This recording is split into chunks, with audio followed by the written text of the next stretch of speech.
السلام علیکم معزز ناظرین، اگر آپ ہمارے چینل میں نئے ہیں تو ہمارے چینل کو سبسکرائب کر دیں تاکہ ہر نئی آنے والی ویڈیو کا نوٹیفیکیشن آپ کو ملتا رہے۔ حضرت سہل بن سعد رضی اللہ تعالیٰ عنہ سے روایت ہے کہ نبی کریم صلی اللہ علیہ وسلم نے فرمایا، اگر دنیا اللہ کے ہاں ایک مچھر کے برابر بھی ہوتی تو کافر کو ایک گھونٹ پانی کا بھی نہ ملتا۔ دوسری حدیث یہ ہے کہ حضرت ابو ہریرہ رضی اللہ تعالیٰ عنہ سے روایت ہے کہ رسول صلی اللہ علیہ وسلم کو میں نے فرماتے ہوئے سنا، خبردار، بے شک دنیا ملعون ہے اور اس میں جو کچھ ہے وہ سب ملعون ہے ما سوا اللہ کے ذکر کے، اور جو چیز اس میں موافقت رکھنے والی ہے عالم اور متعلم کے۔ ایک اور حدیث میں آتا ہے کہ حضرت عبداللہ بن مسعود رضی اللہ تعالیٰ عنہ سے مروی ہے کہ رسول صلی اللہ علیہ وسلم نے فرمایا،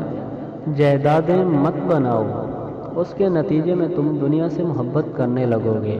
ایک اور حدیث میں آتا ہے کہ حضرت عبداللہ بن عمر رضی اللہ تعالیٰ عنہما سے مروی ہے کہ ہمارے پاس سے رسول صلی اللہ علیہ وسلم کا گزر ہوا، ہم اپنے ایک جھونپڑے کو درست کر رہے تھے۔ آپ صلی اللہ علیہ وسلم نے فرمایا، یہ کیا ہے؟ ہم نے عرض کیا، یہ کمزور ہو گیا ہے، ہم اس کو درست کر رہے ہیں۔ آپ صلی اللہ علیہ وسلم نے ارشاد فرمایا، میں تو موت کے معاملے کو اس سے بھی زیادہ جلدی دیکھ رہا ہوں۔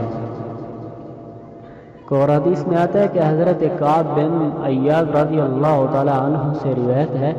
کہ میں نے رسول صلی اللہ علیہ وسلم کو فرماتے ہوئے سنا کہ ہر ایک امت کے لیے آزمائش ہے اور میری امت کے لیے آزمائش مال ہے۔